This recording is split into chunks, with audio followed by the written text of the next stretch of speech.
Hi everyone, welcome back to another video on the channel. Thank you very much for joining me. And it's not just another video, it's the last video of this July series. So thank you very much for all your support. I can't believe I've actually made it to the end.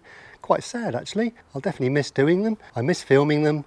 I won't miss the editing so much. That can take 4 or 5 hours per video.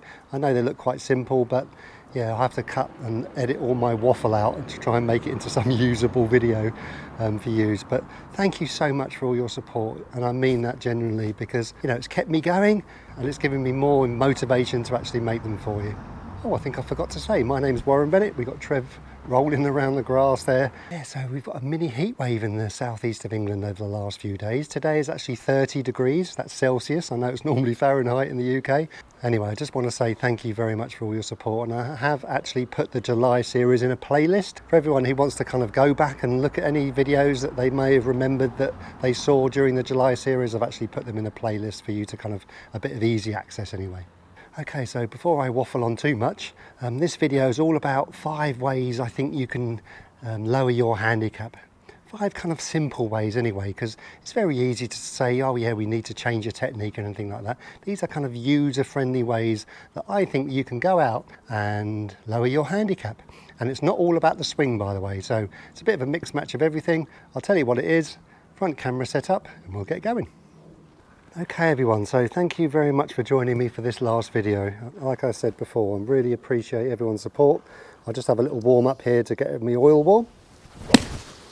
Because after that shot it is very cold. So yeah, 5 ways that I think you can improve your golf and lower your handicap quite quickly without too much kind of deliberation, about too much work.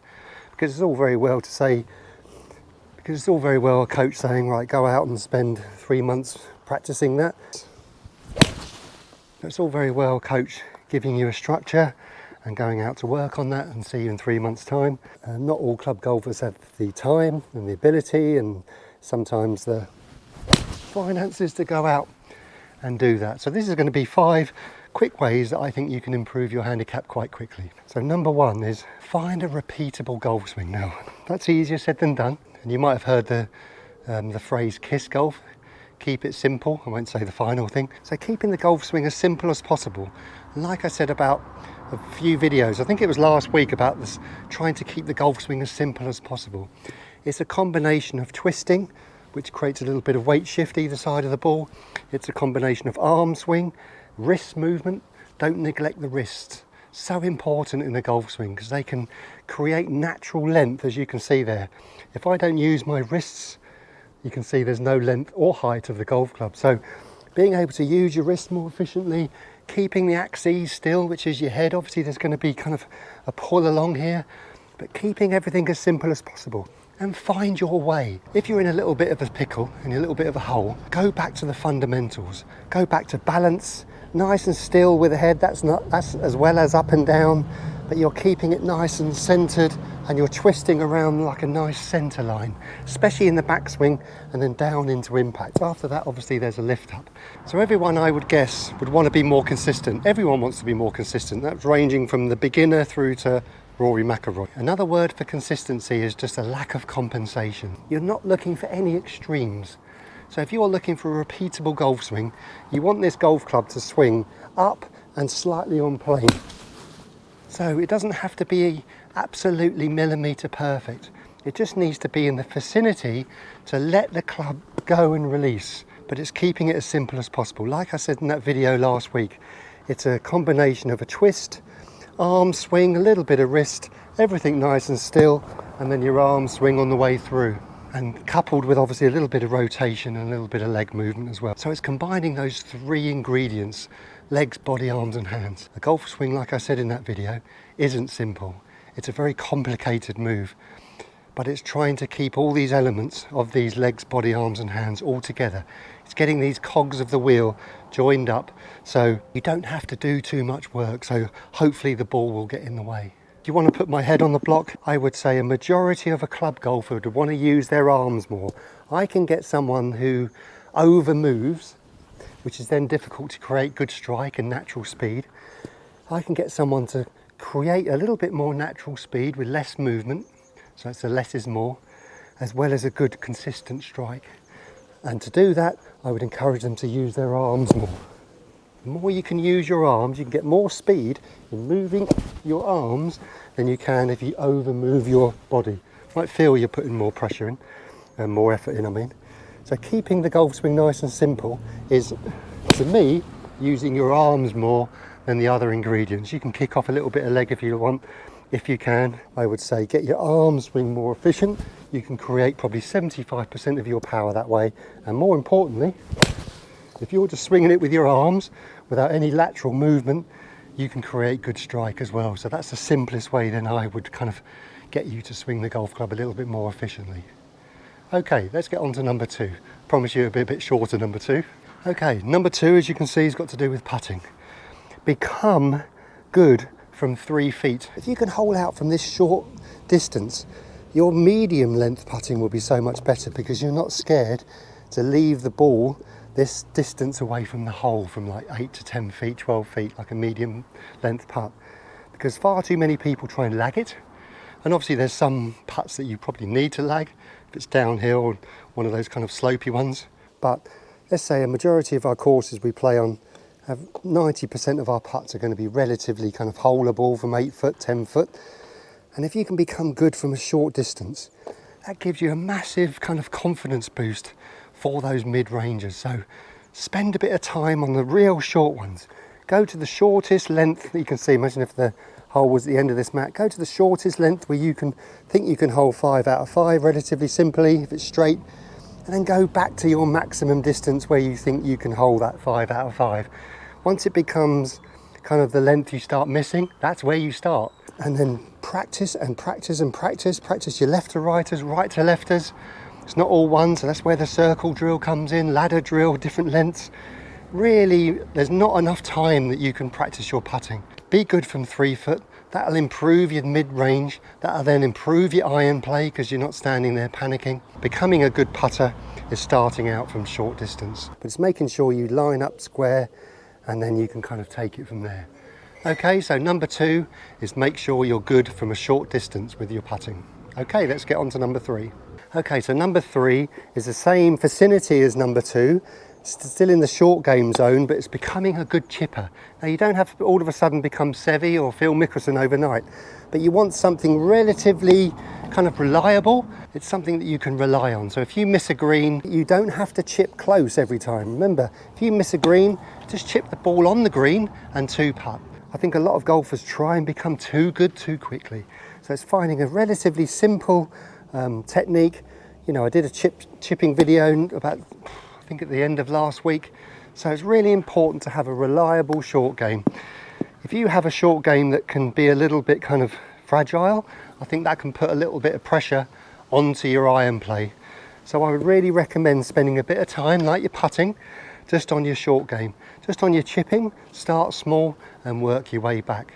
Because you're not going to hit every green in regulations. And chipping is the sort of thing, we're not going to have a perfect lie every time. So practice out of different lies, practice with different clubs. You know, practice with your rescue club off the green, practice with your 8-iron if you're just bump and running it. Keep it as simple as possible and keep it as user-friendly as possible. We're not Phil Mickelson. You don't have to stand there with your lob wedge and hit every shot with your lob wedge. You can make it a little bit easier on your life. Putting the club in a position where it does the work for you. Because remember, for a chip shot, you haven't got the time to bail you out. So you want to kind of put it in a position where it can kind of do the work for you. Anyway, that chipping video, I think at the weekend will tell you everything. But have a reliable chipping action will really take the stress away from your game. Okay, let's get on to number 4. I've played with hundreds and hundreds of club golfers ranging from plus handicaps to beginners. I would say a majority of club golfers do not hit enough club in their approach play. A lot of people come up short. A lot of people think if they've got their little kind of yardage device and it's 165 and they think it's going to be a hybrid or whatever it is club, they think they have to hit that perfect to get there. I would always say, take one more club, or next time you go out, take one more club and really swing within yourself. Don't feel like you have to stand there and hit it 100%, even have to have a chance. Because remember, generally, I'm not saying every hole, because there are some holes with problems long, obviously. So generally, the middle of the green onward, there's less trouble. Play within yourself. Golf is a bit of a chess game. Number one, you need to kind of know where you're hitting the ball anyway. There's no point, wanting to hit it there and your swing's out and you're going to hit it another way. So yes, it's all part of the jigsaw here, but remember, course management is really important. What clubs you're hitting to the hole is really important. So my fourth one is course management. Make sure you swing within yourself, nice and light. You're not standing there with your veins sticking out your head trying to hit it 110%. Keep it within yourself, nice and smooth. And that'll improve your strike as well. Remember, because there's a hole out there, and the closer we get to the hole, we get a little bit more anxious because we want to try and hit a good shot and get the ball close. That's the time to kind of feel a little bit more lighter in the hands, nice and fluid and nice and smooth. Good balance. So remember, play within yourself, aim in the correct places. Don't feel like you have to try and hit this through the eye of the needle. Remember, some shots you do have to lay up. You don't have to go for it. Play a little bit more of a chess game in golf. So fourth one is course management. Let's get on to the fifth and final one. Okay, so the fifth and final tip for lowering your handicap is strike. There's two areas of strike, club face and the ground. I'll put the link down in the description about a couple of drills I did a few weeks ago about the different types of kind of strike we have. Definitely practice number one, making sure you always strike the ball correctly in terms of where the ground is. So obviously you don't want to ever hit behind the ball. You don't ever want to come up and lift up on the ball. So a little practice strike exercise is making sure you can start kind of level with the ball. You can put a chalk line down, or you can just kind of scrape the ground, or you put a bit of tape on the ground and then start the club, as you can see, level with the ball. And you really want to try and focus that you're hitting past that ball here. So you're keeping your head still, and you're doing this with arms only. As you can see, you're not doing it with the head, you're keeping there with your head. That's why it's really important to stay over the ball in your backswing, and you're really practicing. You can see like it's only a mini swing here, creating a little bit of hinge. That gives me a bit of natural height for this club to drop down and obviously past the ball. That's exaggerated. You can see I'm striking the ball kind of a good 6 inches past where I started. You won't do that when you create natural speed. My head's moving a little bit laterally, but the majority of this done is this kind of laggy feeling I'm doing halfway down. I'm really delaying where the club hits the ground. You obviously don't want the club bottoming out back here. So working on strike is really important, because if you haven't got strike, you haven't got control. So you can start off with little half swings, nice and gently, you're not putting any force into this, and you're feeling the same thing. But I'm just hitting this little half drill shot, which is kind of really lagging my hands and making sure my club hits more opposite my left foot than where the ball is. It's a brilliant exercise to get strike layered into your golf swing. Really important. To help with that, we keep our head over the ball. We don't sway, because then you've got to kind of sway back, or if you stay there, you're going to hit back here. So less compensations that way. Remember, a bit of hinge, nice light hands, and we're really feeling like we're striking here, opposite our left foot more than where the ball is. You won't. When the ball's there, it's always going to beckon you into a little bit of old. And then you've got club face. And what you can do, you can put a ball outside if you struggle with kind of shanking. Basically, shanking is you're starting here and hitting here on the hosel. So you can put a ball just outside, and you can practice that little same exercise, still that kind of laggy, making sure you kind of compress it, and then you can put a ball on the outside, and you're trying to miss that outside ball as well. You can see I'm guaranteeing kind of a bit more of a toe strike there, and that's if you struggle shanking it. If you struggle hitting out the toe, put something on the outside here, say like a little bit of stone there, you can see. Move that ball out of the way. And you can feel the club in your hands getting a little bit further away from you, so you can hit it a little bit more out the sweet spot. And it's just playing around with it. You actually don't need to hit balls. You can just kind of swing at home, and you can practice your path of your hands. If you're a bit more of a heel striker, you can get your hands a little bit more inside, closer to you, to guarantee a little bit more toe strike, and vice versa. If you hit it out the toe a lot, you're looking for the path of the club to be a little bit more straighter on the outside. But the most important area is kind of where the club meets the ground. And remember, for an iron, not for a driver, because obviously sweeping, for an iron you want this club to be making contact kind of at the end of the golf ball. So you've got that kind of ball turf squeeze, and you'll be so surprised how far the ball goes, because if you're back here and the club's on the way up, you're turning that 7-iron, or whatever club it is, you turn that 7-iron into an 8-iron. So you're really going to lose distance.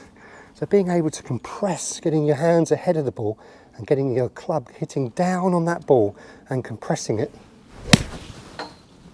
is a real benefit to striking. But remember, like I said at the very start of number 5, is don't start off with big long swings. You can't feel it. Like I couldn't really feel that. It really gives you that sense of consistency and gives you confidence too. Work in any direction, you've got to have strike first. If you haven't got strike, you haven't got direction.